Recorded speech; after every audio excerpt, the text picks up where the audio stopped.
Já pensou se discos voadores fossem reais? E se Hitler tivesse uma nave e planejasse atacar Nova York? E se os norte-americanos desenvolvessem um disco voador impossível de se detectar e a CIA utilizasse alienígenas invasores como disfarce para projetos militares ultra-secretos? Hoje vamos revelar que isto é tudo verdade. Os verdadeiros discos voadores. Por 50 anos, o mundo foi louco pelos discos voadores. A loucura foi tanta que agora há mais ingleses acreditando em alienígenas do que em Deus. Este filme é confidencial. A verdade é um pouco mais confusa. Discos voadores existem, mas eles não vêm direto do espaço cósmico. Surgem da Terra e dos lugares mais obscuros das pesquisas militares.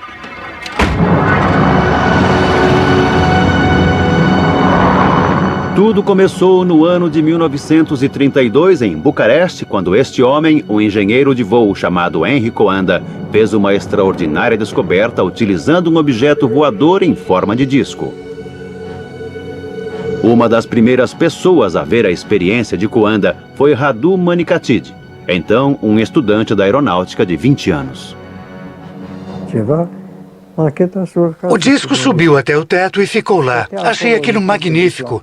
Isso nunca teria passado pela minha cabeça. Estamos acostumados com ideias mais comuns quando o assunto é voar. O jovem Radu tinha testemunhado o primeiro disco voador do mundo. E ele funcionava assim. Se lançarmos ar num objeto em forma de disco, seu curso seguirá as curvas da superfície deste objeto. O ar é literalmente sugado pela parte superior e circula por toda a parte inferior. Coanda achou que poderia diminuir a pressão da parte superior e aumentar a da inferior, provocando a levitação da aeronave. Isso ficou conhecido como efeito de Coanda. É o princípio da teoria de voo deste objeto. Era uma ideia muito simples, mas alguém precisava ter pensado nela antes. Então aconteceu algo que mudaria totalmente o curso de desenvolvimento do disco. Em 1939, a guerra explodiu e por um longo período o mundo investiu em pesquisas de novas armas e maneiras de disseminá-las. Mas a simples ideia de Coanda estava prestes a ter sua vez. O chefe nazista de tecnologia, Werner von Braun, comandou o desenvolvimento de novas armas de seu quartel ultra-secreto em Peenemünde, na Alemanha.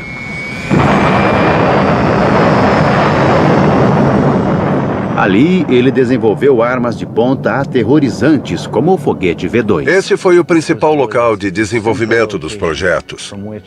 E ele funcionou por um longo período. Mas o que poucas pessoas sabiam era que a 420 quilômetros dali, em Praga, os nazistas tinham uma base de pesquisa ainda mais secreta e estavam trabalhando numa nova e fantástica aeronave. Existiam uns 15 protótipos. Eles construíam, testavam, descartavam e passavam para o seguinte. E quem era o parceiro para estes novos e assustadores projetos? Skoda. Os nazistas estavam utilizando o engenheiro Skoda para fabricar todos esses tipos de aeronaves. Sim, eu vi. Para mim era algo excepcional. Uma esfera com o painel da cabine central em plexiglass e com jatos em volta que criavam alavancas de impulso. Luigi Romersa acompanhou a criação do primeiro disco voador do mundo. E era um Skoda. Aqui dá para ver o piloto desenhado na cabine. Ele pilotaria os discos em pé. De acordo com Romersa, um Hitler cada vez mais desesperado e iludido planejava utilizar suas novas armas secretas num ataque devastador sobre Nova York.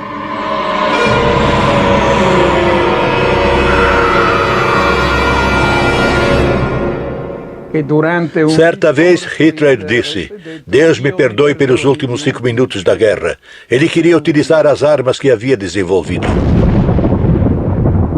Isso nunca aconteceu, é claro. Os russos estavam avançando sobre Praga e enquanto a retaguarda alemã lutava desesperadamente nas ruas, os cientistas do plano secreto Skoda tentavam destruir as evidências de suas pesquisas. A pressão do inimigo estava insuportável. O campo de aviação foi detonado com dinamite e o disco explodiu com o resto do equipamento. Eles tiraram os discos de seus suportes e colocaram na pista. Aí detonaram com cargas explosivas, fazendo com que queimassem ali na pista na frente de todos. Os nazistas destruíram os discos, mas os cientistas que os construíram sobreviveram e passaram a ser disputados pelos vitoriosos aliados. Quem venceria a corrida pelos segredos dos inventores do disco voador?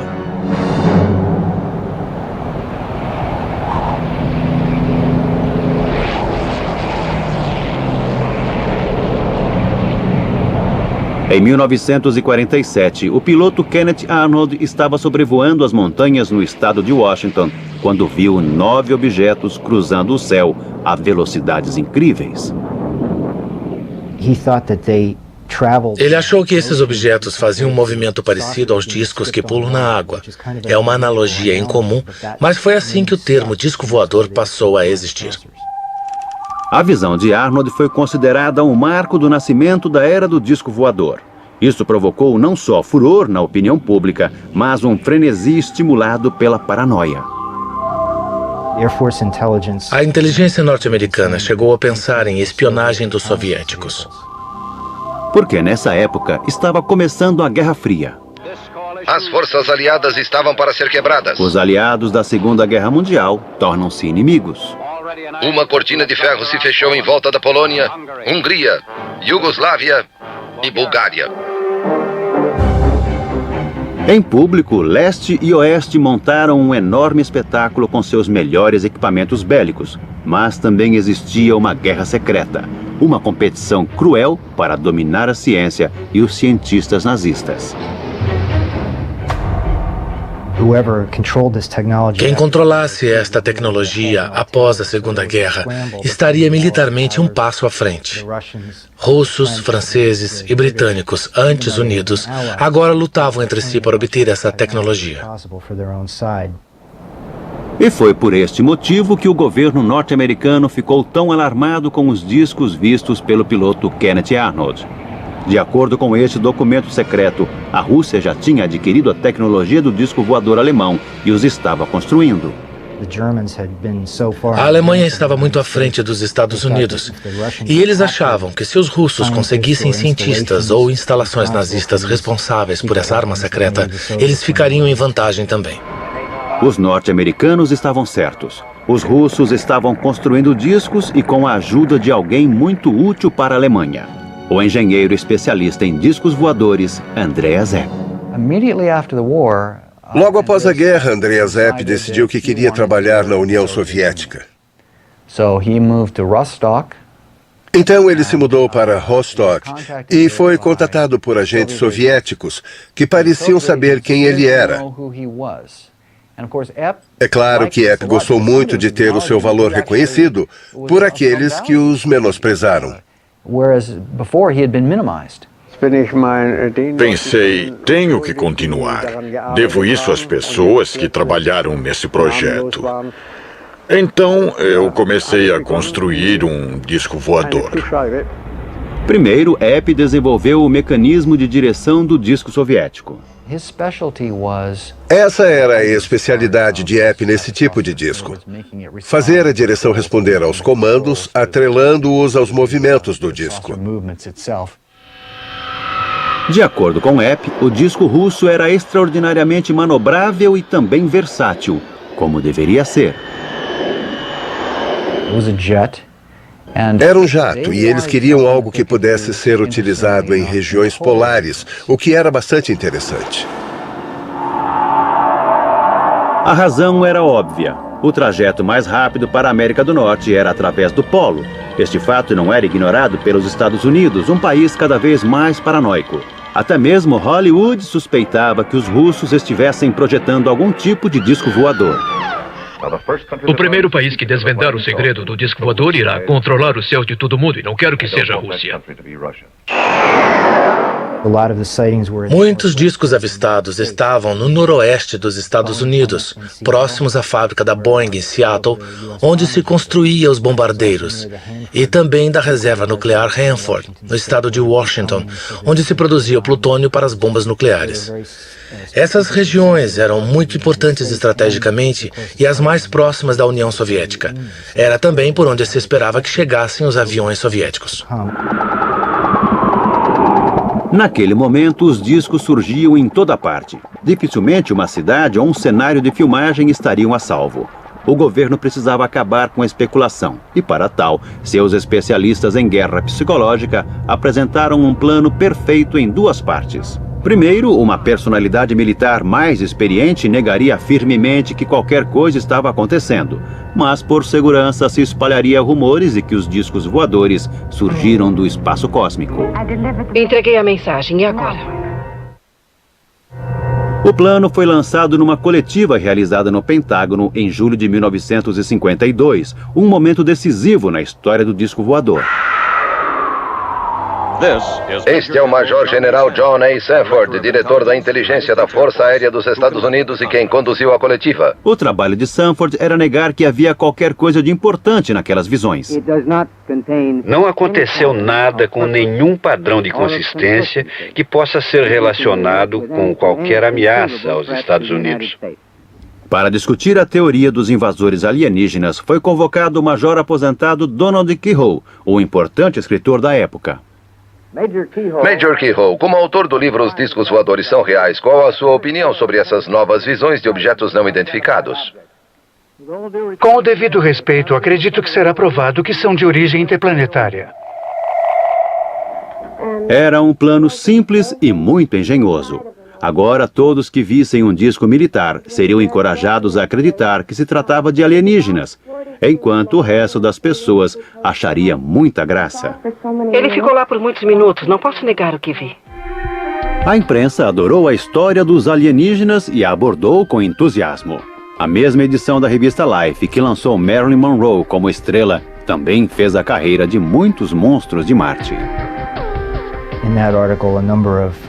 Naquele artigo foram entrevistados alguns governantes anônimos e especialistas militares, e eles sustentaram a ideia de que discos voadores não poderiam ser fabricados pelo homem, nem seriam armas secretas ou fenômenos sobrenaturais. Então, a alternativa restante era que eles vinham de outro planeta, e aquela foi uma das primeiras vezes em que a teoria recebeu uma publicidade maior. Nunca antes um filme deflagrou tal estado de euforia, um espetáculo emocionante. Os textos de Donald Keyhoe inspiraram o mais clássico filme sobre o tema, Heart vs. Flying Saucers, que contava com o perito em efeitos especiais Ray Harryhausen. A ideia fundamental veio de um de seus livros sobre discos voadores. Eu sabia que o governo tinha realizado muitas experiências com objetos voadores circulares e as mantiveram em segredo. A ideia era que todos acreditassem que alienígenas vinham do espaço cósmico. De fato, o governo estava tão interessado no filme que o produtor Charles Schneer tinha por tarefa mantê-lo informado sobre o que acontecia ali. Sem dúvida, assim que o roteiro foi finalizado, tenho certeza de que Charles o entregou a pessoas importantes e a membros do programa espacial.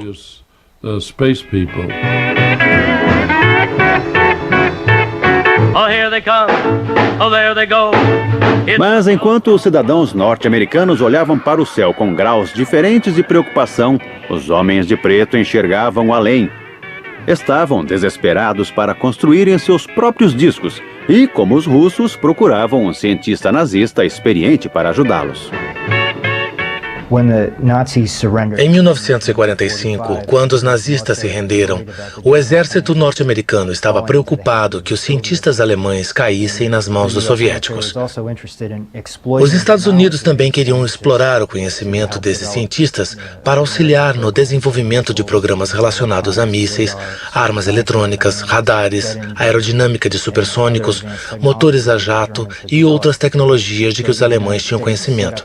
Montaram um programa chamado Overcast Paperclip para reunir esses cientistas e trazê-los para os Estados Unidos. Em alguns aspectos, os norte-americanos se saíram muito bem. Eles arrebanharam o chefe de tecnologia nazista Wernher von Braun e o tornaram um valioso membro da organização militar. Conseguiram também informações sobre a tecnologia do foguete V2. Mas enquanto manuseavam seus novos brinquedos com muito mais entusiasmo do que habilidade, sabiam que havia uma enorme lacuna no novo arsenal. Eles não tinham os discos voadores alemães. É provável que a Força Aérea estivesse preocupada com o avanço dos russos e precisávamos ter o nosso próprio disco como uma resposta aos discos soviéticos. Então, num dia de 1957, aconteceu um golpe de sorte. E este, mais uma vez, envolvia o alemão Andreas Hepp, que agora morava no leste da Alemanha. Por algum motivo, ele não estava mais contente com a sua vida no leste da Alemanha. Não sei o que foi. Pode ter sido divórcio. Seja como for, ele foi parar no oeste. Ele atravessou a fronteira e disse: "Olá, aqui estou. Estava espionando para os soviéticos e quero dizer a vocês tudo o que sei." Os norte-americanos imediatamente o jogaram na prisão e começaram a interrogá-lo. E enquanto estava preso, Hepp começou a escrever e a desenhar de memória o que havia feito para os soviéticos, qual era o plano do disco soviético e para que ele seria usado. Com a ajuda de Andreas Hepp, o projeto do disco norte-americano pôde começar de verdade. No final da década de 50 e início de 60, quase todos os principais fabricantes de aeronaves, incluindo a Boeing, Convair e Lockheed, passaram a se dedicar ao conceito de veículos com formato de disco para utilização variada. Esta é a divisão da Lockheed na Califórnia, um braço antigo do clã dos Lockheed e local de origem dessa família com asas. Lockheed estava se dedicando a projetos de discos para a Força Aérea dos Estados Unidos. Eles tinham um sistema de mecanismo central direcionado para baixo para que a aeronave decolasse na vertical, realizasse transição para voo horizontal e alcançasse velocidades altas, podendo voar a milhares de metros, o que era muito avançado para a época. Os engenheiros da Lockheed estavam desenvolvendo um disco que utilizava um propulsor central a jato e um rotor para criar o efeito Coanda, ou o efeito do disco voador. Uma vez no ar, seu jato era redirecionado para que viajasse horizontalmente em velocidades supersônicas. Mas ela não foi a única corporação a se dedicar a essa tecnologia. A Convair era uma das principais companhias aéreas nos anos 50 e 60. Como a Lockheed, a Convair tinha projetos secretos e contava com a ajuda de uma personalidade, o astro de Hollywood, James Stewart. Fiquei lá quase um dia inteiro. Acredite, aquilo era uma aeronave tanto. Nas décadas de 50 e 60, Bob Widmar era um experiente projetista da Convair e um elemento fundamental na equipe que construiu o B-58 Hustler. No início dos anos 60, esse era o avião mais rápido da Terra. Isso realmente me emocionou. Depois de todos os pássaros voadores, surgia o Mach 2. Ele era 2 vezes mais rápido que a velocidade do som. Mas Bob Widmer não projetou apenas aviões a jato. No fim dos anos 50, ele recebeu uma formidável missão: desenhar uma aeronave invisível, ou que pelo menos não fosse detectada por radares. Não poderíamos ser detectados num ângulo de 360 graus, pois, mesmo naquela época, os radares começavam a emitir sinais simultaneamente. O único jeito de resolver isso era fabricar algo que tivesse a mesma forma de um disco. Em outras palavras, Bob tinha que construir um disco voador, porque o exército havia percebido que uma aeronave com esse formato faria um voo extremamente discreto. Aviões convencionais são detectados, pois refletem os sinais emitidos pelos radares. Um disco, ou disco voador, por outro lado, devolve sinais imprecisos e confusos. O projeto da aeronave invisível ao radar causou um enorme alvoroço nos círculos militares. E um dia, algumas figuras sombrias visitaram Bob. A primeira vez que me procuraram, Eu não sabia quem eles eram. E eles não me disseram, a CIA me mandou aqui, veja meu distintivo. Eu me tornei um membro do clube. Não sei se era realmente a CIA. Isso nos mostra a forma como eles eram sigilosos. De fato, a CIA estava sendo até mais misteriosa do que o normal, porque não combatia somente inimigos dos norte-americanos. Era uma guerra secreta contra a própria Força Aérea dos Estados Unidos, que não poderia ter conhecimento sobre os aviões invisíveis. Eles enganavam, mentiam, eram desonestos. Para encontrá-los, por exemplo, eu tinha que ir até edifícios de Washington que ainda estavam em construção. Reservas aéreas eram feitas com nomes falsos. Era difícil para mim e para minha esposa. Pediam-nos para fazer essas coisas, mas tudo era um amontoado de mentiras.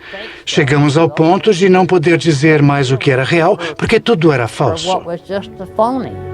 Bob relutou, mas concordou. Desenhar um objeto em forma de disco imperceptível ao radar. Eu nunca faria isso novamente. Sofrer essa pressão, viver nesse clima falso. Não podíamos falar com ninguém, exceto em alguns lugares escolhidos por eles. Tudo era tão confidencial que não poderia existir nenhuma menção ou referência ao plano que levava o nome de Black Project, Projeto Negro.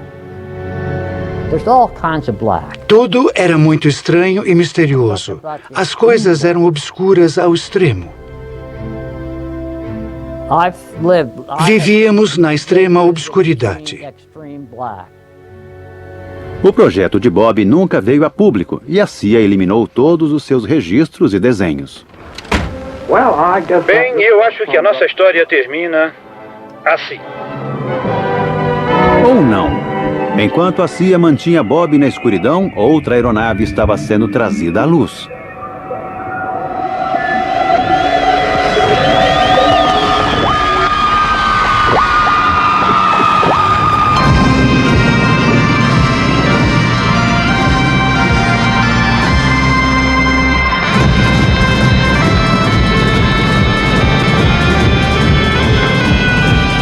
Em 1961, o mundo conheceu que seus construtores declararam ser o primeiro disco voador verdadeiro, inventado por este homem, John Frost.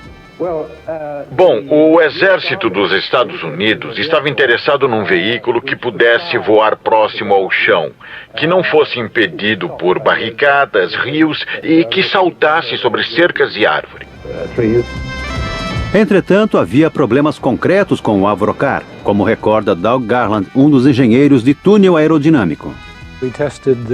Testamos o Avrocar numa passagem subterrânea, mas era muito estável.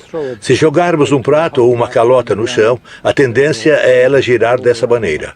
O Avrocar tinha esta tendência. Quando o Avrocar foi apresentado ao público, todo o projeto já havia sido abandonado.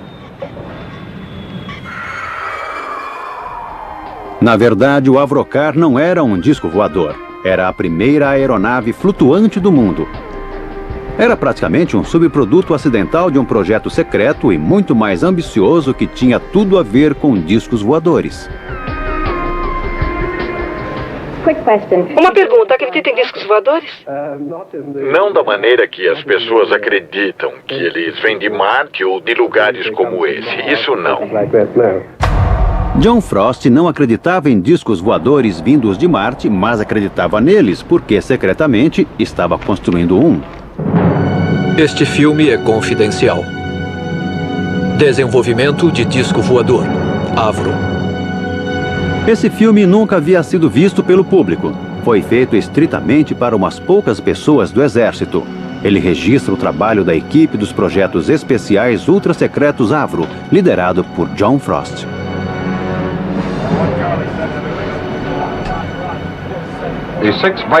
O conjunto do motor Viper foi construído pela Avro Aircraft Limited para desenvolver o sistema de força de uma aeronave de plataforma circular. Ele é constituído por uma estrutura com 6 divisões, excluindo a asa externa, a cabine de comando, vias de entrada de ar e os controles de voo. Frost estava construindo um disco voador supersônico com a potência de um enorme jato. Seu codinome, Projeto Y, ou Sistema de Armas 606A. No final, eles perceberam que haviam conseguido um considerável avanço para o advento do disco voador. E também recorreram à tecnologia do disco alemão. John Frost tinha conhecimento das pesquisas sobre desenvolvimento de discos voadores realizadas pelos alemães na época da guerra. Elas eram possivelmente a base do que ele presenciou pelo mundo como sendo discos reais. Isso foi numa época em que a CIA estava financiando um projeto de disco com um conceito muito parecido com o que ele tinha em mente. O exército estava entusiasmado com a visão que Frost apresentou. O projeto secreto original demonstrava que o disco poderia voar mais alto e rápido do que qualquer outra aeronave ou sistema de armas até então disponíveis. Os documentos da Força Aérea sobre o objetivo do disco são ambíguos. Eles mencionam que ele poderia ser utilizado como um sistema de reconhecimento de armas especiais. Se tivesse o desempenho que a Avro achou que pudesse alcançar, o disco seria capaz de escapar de qualquer defesa e atacar impiedosamente qualquer outra aeronave. Entusiasmado, o exército injetou quantias enormes de dinheiro no projeto. O grupo de projetos especiais tornou-se com isso uma entidade. Conseguiram um lugar na área de teste de voos e começaram a se dedicar ao que Frost via como uma forma ideal, um disco voador completamente circular. Eu não tinha ideia de que pudesse existir algo como o grupo de projetos especiais, porque tudo era considerado ultra secreto.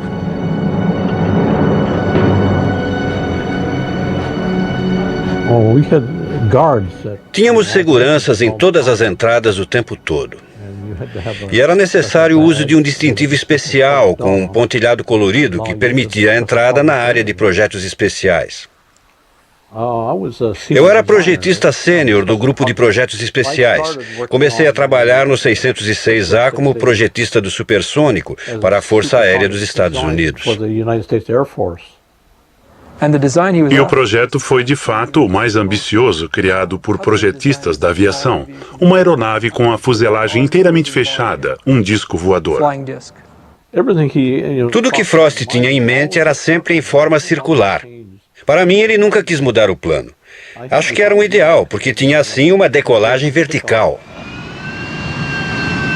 Mas, na verdade, o fantástico disco voador supersônico que Frost imaginara estava muito longe de se tornar realidade. Seu projeto era uma das utilizações mais autênticas do efeito Coanda e tinha 6 jatos potentes que aspiravam o ar sobre sua base. Isso possibilitava a levitação e o manejo do disco, mas não seria fácil nem seguro testar essa aeronave e seus 6 jatos potentes. Ray Takushi foi responsável pela construção de um equipamento de teste. Era uma forma com 6 lados, e então construímos o mecanismo sobre ele. Quero dizer, a parte interior do 606A com os motores potentes e também com o ventilador. Cada conjunto de rotação está condensado num anel superior e inferior de lâminas compressoras e um anel central de lâminas turbinadas. As lâminas turbinadas estão alinhadas num tubo de exaustão que está associado à estrutura fixa. Ken Lockwood foi outro engenheiro do grupo de projetos especiais. Eu era engenheiro de execução. Havia me dedicado a projetos supersônicos na Inglaterra. E quando fui chamado, eu não acreditava que o projeto fosse tão incomum. Cada divisão do motor Armstrong Siddeley Viper serve como um gerador para impulsionar a combinação do compressor turbinado de localização central. De fato, é uma aeronave com tamanho padrão, numa construção de concreto para testar os motores e os sistemas que se transformarão nos sistemas de armas 606A. Os discos tinham que ter um desempenho magnífico porque o motor era enorme. Produzia tanta propulsão que a aeronave poderia decolar verticalmente e, de acordo com os estudos, poderia voar numa velocidade de 3 a 5 mil quilômetros por hora. O ar entra no compressor e, após passar pela asa interna, é liberado por uma série de aberturas. Então veio o período de teste. O que estavam tentando fazer era deter uma das mais potentes aeronaves supersônicas já construídas. Era uma tarefa desafiadora. Como precaução, a parte do rotor foi fechada com um protetor de aço durante a operação. Quando John Frost ativou a potência máxima, o local foi evacuado. E havia uma ameaça iminente de tudo ir pelos ares. As células de combustível da aeronave poderiam explodir e tudo seria destruído. Foi um momento assustador. O motor ficou fora de controle e quase destruiu todo o projeto do disco. Todos desapareceram e foram se esconder atrás do prédio, exceto uma pessoa. Um dos engenheiros presentes no teste foi até o disco e simplesmente interrompeu a linha de combustível que vinha do motor. Depois disso, eles consideraram perigoso continuar e abandonaram tudo. O avião espião U-2 da CIA foi um Black Project, projeto negro clássico. Funcionou em absoluto sigilo por mais de 8 anos e teria continuado em segredo até hoje se não fosse o dramático acontecimento em 1960, quando o piloto de U-2, Gary Powers, foi abatido na Rússia e detido por 2 anos até ser trocado por um espião russo. A própria CIA afirma que 50% das imagens de objetos voadores não identificados foram provocadas pelo U-2. O U-2 voou mais alto do que se acreditava que um avião pudesse voar. Não é de surpreender que a sua aparição, principalmente quando vista de outro avião, causasse tanto medo e admiração. Mas o fiasco do U-2 serviu para provar ao menos uma coisa. A não ser em caso de queda, a história de discos voadores alienígenas é um disfarce bastante eficiente para uma aeronave secreta em forma de disco. Pode-se manter a mentira por anos. Me assusta quando fala assim. O disco de Frost desapareceu na escuridão do sigilo oficial. E os observadores de OVNIs dos Estados Unidos fundaram uma organização. Em Washington, um grupo fechado e não oficial conhecido como NICAP, Comitê Nacional de Investigações de Fenômenos Aéreos, convocou uma conferência e reacendeu uma antiga discussão com a Força Aérea. O NICAP foi a principal voz da teoria do disco voador. Era dirigido por um importante escritor de ficção, o mesmo que havia lançado a ideia dos alienígenas naquela extraordinária coletiva de 1952. 14 anos depois, ele ainda estava caçando alienígenas. O diretor do NICAP, Major Donald E. Kehoe, um oficial aposentado dos fuzileiros, insistiu que a Força Aérea sabia mais do que estava dizendo. Estamos sendo observados por uma máquina que está muito além de nós, muito mais desenvolvida, e deve ser controlada por uma civilização mais avançada. E pela enésima vez em muitos anos, a Força Aérea foi chamada diante do Congresso e disse não estar escondendo nada. Harold Brown, secretário da Força Aérea. Nós não estamos escondendo nada. Tudo parecia tão simples. Os curiosos acusam os militares de encobrir uma invasão alienígena iminente, e os militares negam. Mas ninguém enxerga uma terceira possibilidade de que os OVNIs sejam equipamentos militares. O governo teve muita sorte por esses curiosos entusiasmados serem tão bem organizados. Acreditamos que os OVNIs são reais e que eles vêm do espaço e que são controlados por vida inteligente.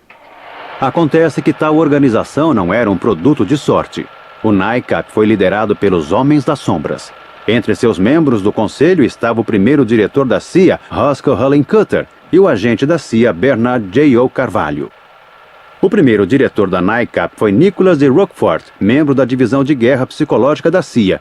E quando Kehoe se demitiu como presidente da NICAP, foi substituído por Joseph Bryan, também da divisão de guerra psicológica da CIA. Mas o que dizia o próprio Kehoe? Eram naves espaciais interplanetárias. Será que ele acreditava mesmo em discos voadores alienígenas ou teria ele alguma ligação com a busca do exército norte-americano pela tecnologia do disco voador alemão? Um homem que poderia saber era o engenheiro alemão Andreas Epp, que havia passado para o lado norte-americano. Numa entrevista gravada em 1997, ele surgiu com uma resposta notável para esta pergunta. Acha que os norte-americanos queriam manter o seu disco voador em segredo? Desde o começo, bem no começo, o Major Quirot estava no Pentágono, na divisão de OVNIs, e eles descobriram que a Alemanha estava construindo discos voadores. Mas seja quem for que estivesse por trás da campanha para propagar o mito dos alienígenas, ela teve muito sucesso. E que melhor lugar para um mito do que Hollywood, a terra dos sonhos. Plano 9 do espaço cósmico.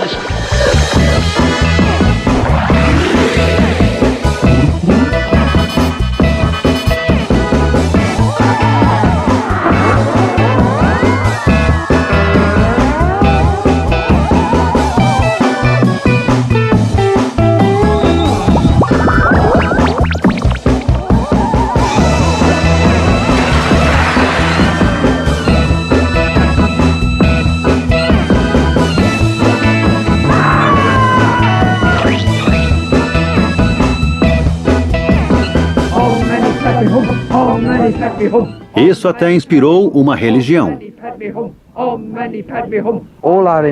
Toda a nossa informação vem do nosso líder, que é um yogi e está em contato com uma inteligência espacial.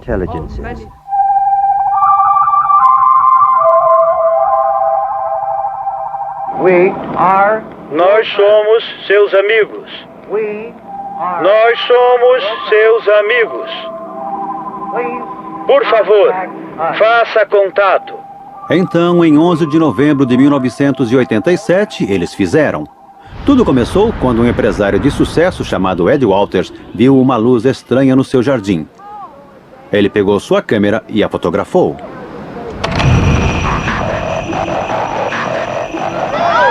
Foi a primeira de dezenas de aparições que viriam nos anos seguintes.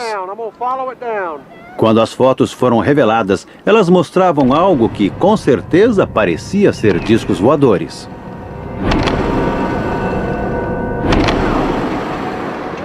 Os discos foram vistos por centenas de pessoas, desde policiais até padres. Algumas testemunhas mais exaltadas chegaram a sugerir que haviam se encontrado com os alienígenas, mas aí um homem viu as fotografias e chegou a uma conclusão bastante diferente. E ele sabia muito bem sobre o que estava falando.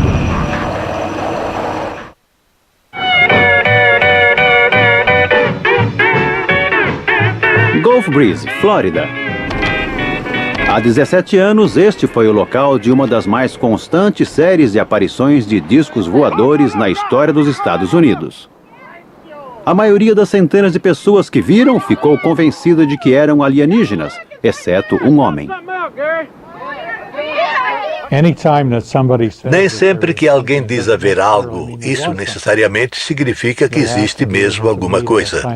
As aparições precisavam atender a alguns critérios científicos para serem consideradas reais. Entretanto, em relação às aparições de Gulf Breeze, a configuração era tão nítida que era possível ver o que tinha dentro. E o que tinha dentro era luz e estava quente. E, além de tudo, as aparições tinham uma configuração circular. Boyd Bushman achou ter identificado o tipo de propulsor desses discos, e ele pôde perceber isso porque trabalhava com a mesma tecnologia. Bushman havia passado 35 anos trabalhando em projetos de armas. Ele tinha criado o protótipo do míssil Stinger antes de se mudar para Lockheed, o centro de desenvolvimento de discos da indústria militar. Enquanto estava lá, ele e seu grupo começaram experimentos com uma nova e radical fonte de energia. Isso é nada mais do que 250 rotações do fio número 30. E pegamos os condutores e ligamos numa tomada comum. O que aconteceu depois surpreendeu todo mundo. E aqui está. Até agora, Bushman não sabe muito bem como isso funciona. Mas quando ele viu as fotos dos discos de Gulf Breeze, começou a se perguntar se eles não estariam usando a mesma tecnologia. Dá para ver que começa a soltar fumaça. Essa fiação experimental é muito perigosa e torna-se muito quente em segundos, mas Boyd acredita que isso explica o brilho branco dentro dos discos de Gulf Breeze, que ele acha serem aeronaves não tripuladas. Se você modificar as voltagens e as frequências, é bem possível que esse artefato possa voar. Na verdade, deveria voar perfeitamente bem. E acreditamos que foi o que as pessoas fizeram no projeto de Gulf Breeze. Então, quem eram essas pessoas? Ele acredita que os discos são projetos ultra-secretos desenvolvidos pelos militares norte-americanos. É provável que houvesse uma outra ramificação nossa. Temos muitas pequenas divisões de áreas ultra-secretas. Esteve em muitas delas. Na verdade, fiz essa descoberta por mero acaso e provavelmente houve um aperfeiçoamento. Eles escolheram aquela região para desenvolver essa tecnologia. Eles são diabólicos, capazes de fazer coisas como essa ou até mesmo piores. Eles certamente haviam sido diabólicos antes. Nos anos 70, houve uma sequência dramática de aparições de OVNIs, mas eles eram diferentes. Muitos pareciam ser mais triangulares do que circulares. A especulação entre os observadores de OVNIs aumentou tremendamente. E foi então que esse homem entrou em cena. Seu nome é Jim Goodall. Ele é curador do Museu do Voo em Seattle. Mas em seu tempo livre, faz outra coisa. Vou ao deserto quando tenho chance. Estive lá umas 80 vezes nos últimos 15 anos nas minhas horas de folga. Jim visita lugares ultra-secretos da aviação para fotografar o esconderijo dos Black Projects, os projetos negros norte-americanos.